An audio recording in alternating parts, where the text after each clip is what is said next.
जन्म नानक राख ले हो आपन कर करम।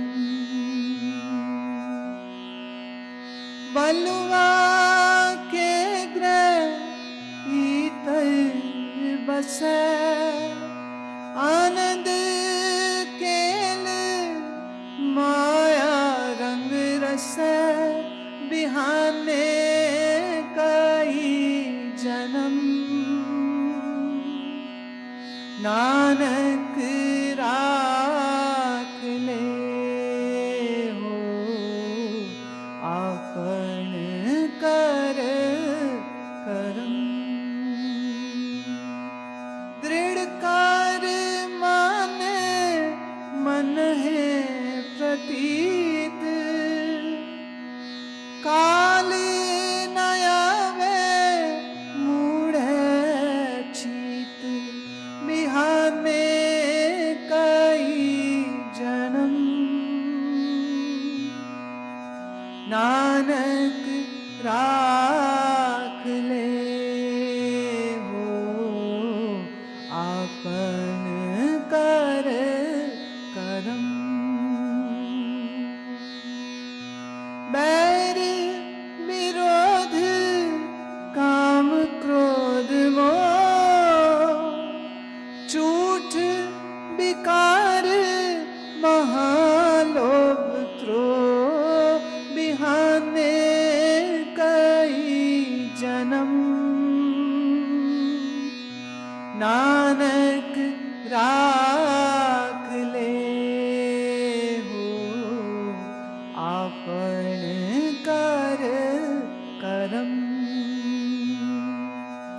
याहूँ जुगत बिहाने कई जन्म नानक राख ले हो आपन कर करम।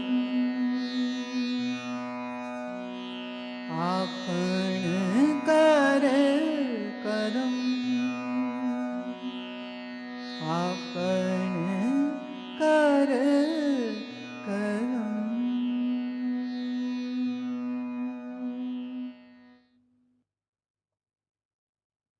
वाणी इतनी सरस है, इतनी सरस है। और अब देखिए जितना जितना अष्टपदी आपने समझ लिया है, अब इसमें से हम कोई भी चीज गाएंगे आपको इतना रस आएगा क्योंकि समझ आ गई। और समझ नहीं आवे तो लगता है पता नहीं क्या है, अच्छा तो है पर पता नहीं क्या है। पर जब समझ आती है तो आप उससे रिलेट कर पाते हो, उसका मतलब क्या है वो जानते ही उसके रस में फिर एक डुबकी लगने लग जाती। वाणी ऐसी मीठी है, ऐसी मिश्री से मीठी है कि जिस्म के पोर पोर में अपने रस का संचार कर देती है। बात वही है जो हमें उपनिषदों में अनेक शास्त्रों में मिलती है, लेकिन उस बात को कहने का ढंग देखिए कितना सुंदर, कितना सुंदर। और खास करके आज जो अष्टपदी आई है, इस अष्टपदी में तो संसारी और गृहस्थी व्यक्तियों के लिए तो एक अमृत प्रसाद है। खा भी पी भी भोग भी सब तेरे पाठ पटम्बर हंडाओ बाग बगीचे हंसो खेलो नाचो गाओ पर सुमिरन न छूटे। इतनी करुणा देखिए कौन बरसाएगा। हमेशा तो सब ये बोलते हैं ये नहीं करो ये नहीं करो ये नहीं करो ये नहीं करो। ये पहली बार है कि ये कहा जा रहा है करो, करने में कोई मनाही नहीं है, पर करते समय याद रहे साहेब भूले नहीं, मालिक भूले नहीं। तो इंद्रियों का रस भोग होवे तो, और शरीर का पाठ बटम्बर आभूषण तक की बात कर दी, तन पे सुगंध लगाने तक की बात कर दी। अब बोलिए इससे ज्यादा वो क्या कह सकते। लेकिन इसका अर्थ कोई यह बिल्कुल ना समझे कि अब तो हमें वो भोगी होने के लिए कह रहे, वो भोगी होने के लिए नहीं कह रहे, वो कह रहे हर भोग में भी वो याद रहे तो योगी होने की बात कह रहे। ये ऐसी विधा है, ये ऐसा मार्ग है, ये ऐसा उपदेश है, ये ऐसी सुंदर बात है। हंसते खेलते में तेरी मुक्ति गारंटीड कर रहे हैं, इससे बढ़िया और क्या बात हो सकती। सहज भी कर रहे, making it more easy, making it more conducive to human mind. आपका मन साधना का नाम सुनते घबराता है, वो कहते घबरा मत, खाते खाते भजन कर ले, घर में रहते भजन कर ले, पति के साथ पत्नी के साथ रहते हुए भजन कर ले, धन कमाते में भजन कर ले, सब कर पर भजन मत छोड़। मेरी दृष्टि से इससे सुंदर और इससे अनुपम और क्या बात हो सकती है।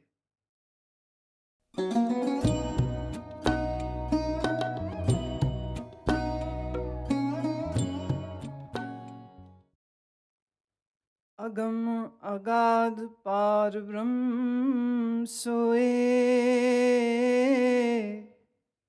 जो जो कहे सो मुक्ता होए।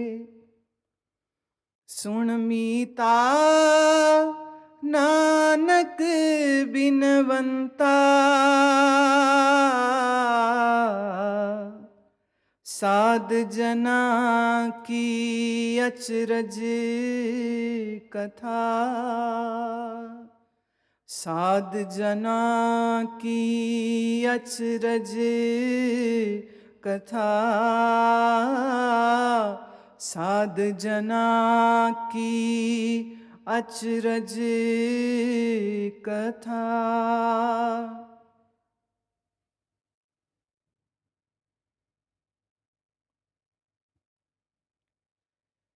गुरुदेव कहते हैं परमात्मा अगम्य है। अगम्य का अर्थ है जो तुम्हारी पहुंच के बाहर, तुम्हारी इंद्रियों की पहुंच के बाहर, तुम्हारी मन की पहुंच के बाहर, तेरी इस छोटी सी बुद्धि के समझ के बहुत बाहर।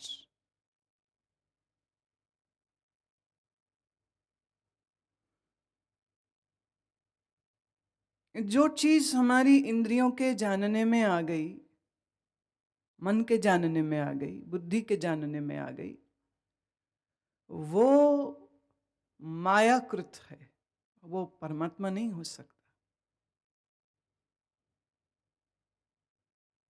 जिसे आंख ने देख लिया, कान ने सुन लिया, जिसको नाक ने सूंघ लिया, तुम तो समझ गए, उसको अंदर बाहर से समझ गए। और जिसको तुम्हारी इंद्रियां अंदर बाहर से समझ जाएं, वो तुम्हारे मन से बड़ी नहीं हो सकती, मन से छोटी।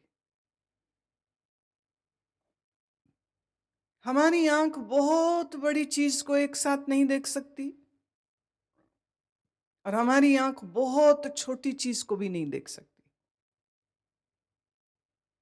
माइक्रो ऑर्गेनिजम्स को आंख से नहीं देख सकते, माइक्रोब्स को आंख से, एंटीजन पैथोजेंस को आप आंखों से नहीं देख सकते हैं। और माउंट एवरेस्ट को एक ही बार में ऊपर से नीचे तलक आप नहीं देख सकते। आपको जब दिखता है माउंट एवरेस्ट का, या तो चोटी दिखती है, और अगर आप बिल्कुल उसके ग्राउंड लेवल पे पहुंच जाएंगे, उसके बेस स्टेशन पे पहुंच जाएंगे, तो वहां तो चोटी भी नहीं दिखेगी, वहां तो सिर्फ नीचे के पत्थर ही दिखेंगे। हमारी आंख बहुत बड़ी चीज नहीं देख सकती, हमारी आंख बहुत छोटी चीज नहीं देख सकती। हमारी आंख के देखने की एक सीमा है।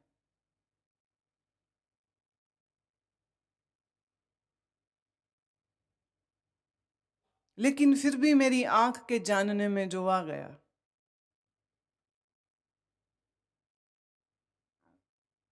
वो मेरी आंख की शक्ति से ज्यादा बड़ा नहीं। और जिसको मेरे मन ने समझ लिया, वो मेरे मन से बड़ा कैसे हो सकता है?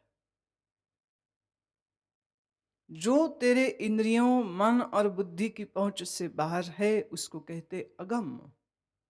और अगाध का अर्थ है अपरम, अपार। इन्फिनिटम, ऐसे परमात्मा को जो अगम है, अगाध है, वही पार ब्रह्म है। ये ब्रह्म शब्द की व्याख्या है, दो शब्दों के द्वारा दी जा रही। कौन है ब्रह्म? कहा जो अगम, जो अगाध है, जो कहे सो मुक्ता होए। बोलने से मुक्त होते? अरे नहीं, बोलना सार्थक तब है जब आदमी ने उसको जाना हो। जिसको जाना नहीं उसके बारे में बोलना निरर्थक होता है।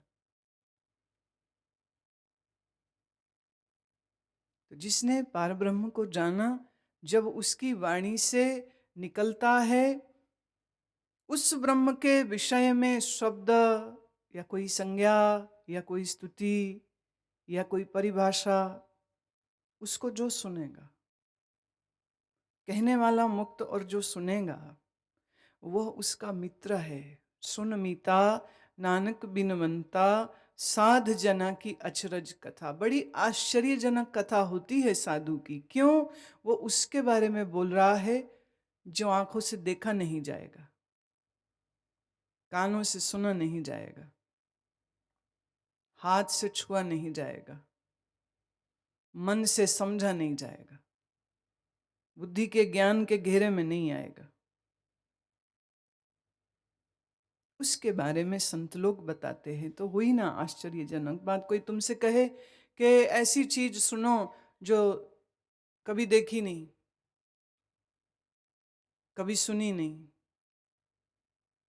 कभी चखी नहीं, कभी बोली नहीं, कभी सुनने में ना आई हो, छूने में ना आई हो, ऐसी कोई वस्तु के बारे में आप सोच सकते हो? तुम कुछ भी बोलोगे, परमात्मा, आत्मा, स्वर्ग, नरक, बैकुंठ, सब सुना है तुमने। भले देखा ना हो, सुना तो है। वो मैं कह रही हूं जो सुना ना हो, जो आंख से देखा ना हो, कान से सुना नहीं, नाक से सूंघा नहीं, हाथ से छुआ नहीं, जीभ से चखा नहीं। सोचिए किसी ऐसी चीज के बारे में। इम्पॉसिबल। There is nothing. अब जहां इम्पॉसिबल शब्द आया वहीं से शुरू हुआ ब्रह्म का क्षेत्र, पार ब्रह्म का क्षेत्र। वह है पार ब्रह्म जो तेरी समझ, सोच, ध्यान, ज्ञान से बहुत परे है। तुम सोचोगे कि फिर उसको जाना कैसे जाता है, फिर ये सत्संग क्यों, फिर सुनना क्यों, फिर कथा बोली ही क्यों जा रही है?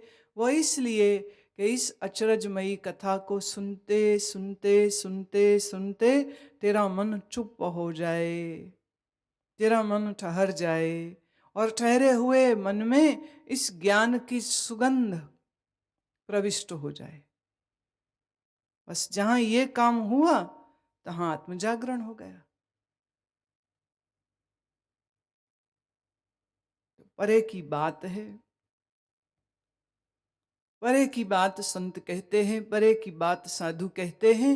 और साधुओं की इस अचरजमयी कथा के विषय में तो हम बहुत कुछ सुनेंगे, बहुत कुछ पढ़ेंगे, लेकिन अब इस अष्टपदी में चर्चा साधु जिसके बारे में बोलेगा उसके बारे में नहीं है, बल्कि साधु के बारे में।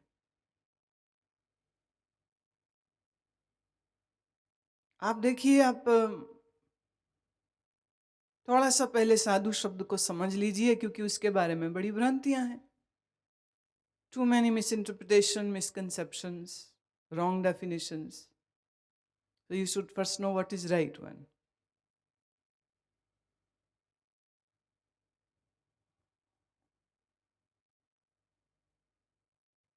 पहले ये समझें कि साधु कौन नहीं होता है। घर छोड़े वाला साधु नहीं, कोई खास रंग के कपड़े पहनने वाला, कोई खास रंग के माला पहनने वाला साधु नहीं, शादी ना करे बस बच्चे ना पैदा करे बस, इतने भर से कोई साधु नहीं। अपने नाम के साथ स्वामी महात्मा संत ब्रह्मज्ञानी लगा लेने से कोई साधु महात्मा संत नहीं। किसी बड़े डेरे मंदिर मठ का अध्यक्ष हो जाने से कोई साधु नहीं।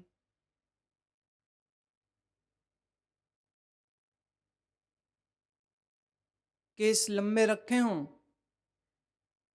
या सारे बाल काट के मुंडित किया हो, यह भी साधु की पहचान नहीं। आप तो इसी को साधु मानते हो ना। लाल पीला सफेद भगवा काला कपड़ा पहना हो, तुम छोटा पहनते हो लंबाई में कुर्ता और उसका हो जमीन तक छूते हुए, गले में 2-4 माला हो, बस ऐसा ड्रेस देखते ही तुम्हारे मन में सबसे पहली बात आएगी कोई साधु है। जिसके साथ 4 लोग चलते हो महाराज जी करते हो, ऐसा सुनोगे तुम्हें भी लगेगा पता नहीं कौन महाराज है। वैसे कथक डांस सिखाने वालों को भी उनको भी लोग, टीचर्स को भी गुरुजी बोलते और उन्हें महाराज भी बुलाते। अब महाराज जी सुन के कहीं मत्था टेकने मत चले जाना, वो कहीं डांस मास्टर जी हों, उनको भी लोग महाराज बोलते, अच्छी बात है। जो देवे ज्ञान कैसा भी होवे गुरु ही है। मुझे याद आती है हमारे पड़ोस में जहाँ घर था, वहाँ पड़ोस में एक महिला वैष्णो देवी गई और वहाँ पर एक पुराने फिल्म एक्टर हैं शम्मी कपूर, वो बड़ा रुद्राक्ष और मणियों का शौक रखते हैं। वो बहुत सी माला, बड़ा लम्बा लम्बा तिलक और वो लगाया हुआ, और घोड़े में वो जा रहा था और ये वहीं कहीं रास्ते में थोड़ा सांस ले रही होगी, तो जब वो देखा तो दौड़ के गई और जय महाराज उसको मत्था टेकने लग गई। अब उसके पति ने पहचान लिया तो वो उसको डांटते हुए खींच के पीछे ले आ रहे, बेवकूफ, जहां देखती है बेश वहीं मत्था टेकना चालू हो जाती है। ये तो शम्मी कपूर है। वो सरल, बहुत भावनात्मक लोगों को हम बुद्धू ना कह के सरल कहते हैं। ड्रेस से तो कोई साधु नहीं। तो साधु कौन है? जिसके मन में वैराग्य है सो साधु है। जिसके लिए सगरा संसार असार है वो साधु है। जिसके लिए एक परमात्मा ही सच है वो साधु है। जिसके मन में एक की लगन, एक की लालसा, एक की प्यार, एक की प्यास, एक ही की पुकार है वो साधु है। जिसका जीवन संयमित है वो साधु है। जो आसन प्राणायाम करके शरीर को साधता है साधु है। जो खाने पीने में संयम रखता है सो साधु है। जिसकी इंद्रियां उसके नियंत्रण में हैं सो साधु है। जिसका मन उसके काबू में है वो साधु है। जिसने अपनी बुद्धि से अज्ञान का पर्दा उठा दिया सो साधु है। जिसने अपने आप को जान लिया सो साधु है। और जिसने अपने इसी निज आत्म में परमात्मा को पाया सो साधु है। अब ऐसे साधु के विषय में श्री गुरु अर्जन देव अपनी सुंदर पावन रचना से साधु के विषय में जो कहते हैं सो सुनिए। साध के संग मुख उज्जल होत, साध संग मल सगली खोत। साध के संग मिटे अभिमान,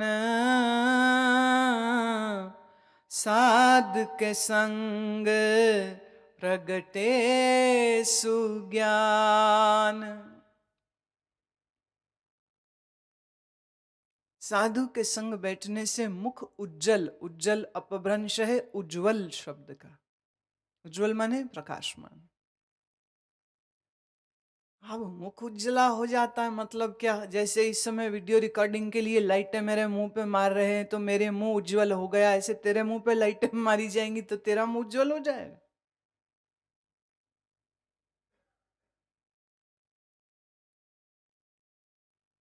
एक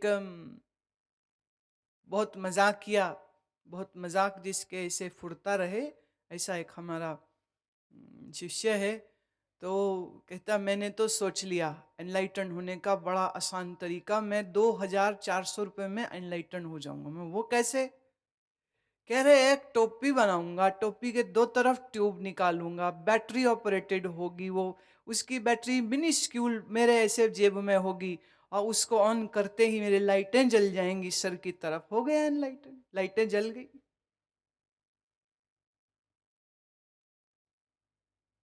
मुख उज्जवल होत।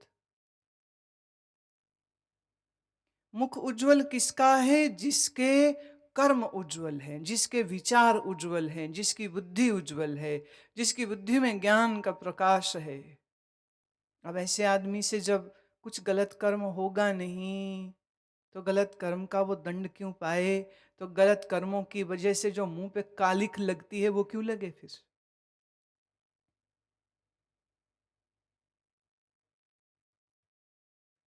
कबीर जी का बड़ा अच्छा एक शब्द है। कबीर कहते हैं धर्म राय जब लेखा मांगे, धर्म राय जब लेखा मांगे, क्या मुख लेके जाएगा,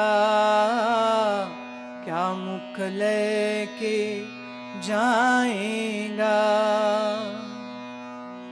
ज्यों जम आए केस गह पट के, तां दिन कछु न बसाएगा,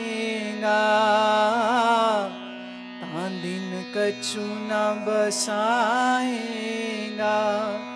मन राम सिमर, मन राम सिमर, मन राम सिमर, पछताएगा, मन राम सिमर, पछताएगा।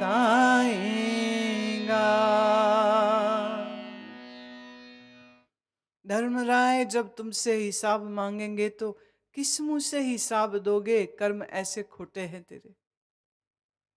और साधु के संग मुख उज्जवल होत, जीवन उज्जवल, बुद्धि उज्जवल, मन उज्जवल, ज्ञानमान हो गया।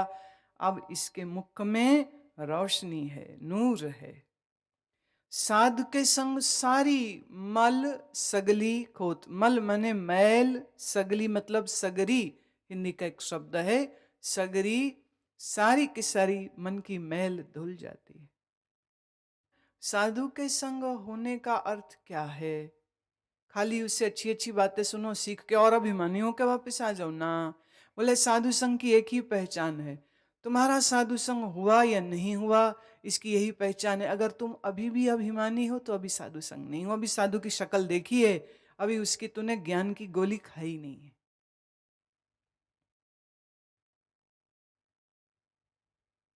मैं हूं अभिमान है, मैं हूं ये अहंकार, ये गुमान जब तक है, इस गुमान के साथ बाकी सब बीमारियां लगी हुई होती। हाँ मैं देखती हूँ सालों मत्थे रगड़ते हो जाते हैं, सालों अपनी तरफ से सब कुछ कर रहे हैं, माला भी, जप भी, ये भी, वो भी, पर अंदर मैं वैसी की वैसी खड़ी है। क्या वो बंदा कह सकता है उसने साधु का संग किया? मन में ममत्व भरी हुई हो वो कह सकता है उसने साधु का संग किया है? पुत्र क्लितर ग्रस्त के फासा, होन न देई राम के दासा। वाणी कहती है जिसके मन में अभी ये संतान और बेटा और घर के व्यापार, कलत्र माने पुत्रों के साथ संबंधित जो व्यवहार है, जो जिसका मन इसी में उलझा है, वो कभी राम का दास नहीं हो सकेगा, इसे बाहर नहीं आया है। डॉक्टर की दवा खाए और रोग जावे नहीं, दो ही बातें हैं, या तो डॉक्टर गलत है या दवा गलत है। आपको इतने देर से अगर सुन सुन के भी मन का अभिमान नहीं गया, तो एक बात समझिए, या तो हम आपके लिए गलत हैं, या जो हम सिखाते हैं वो गलत है। हम आपको गलत क्यों कहें?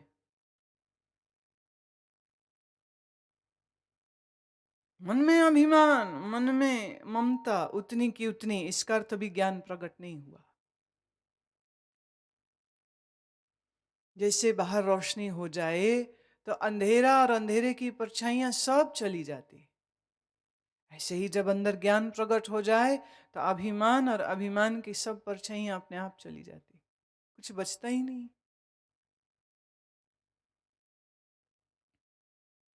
साध के संग बुझे प्रभ नेरा, साध संग सब होत नबेरा।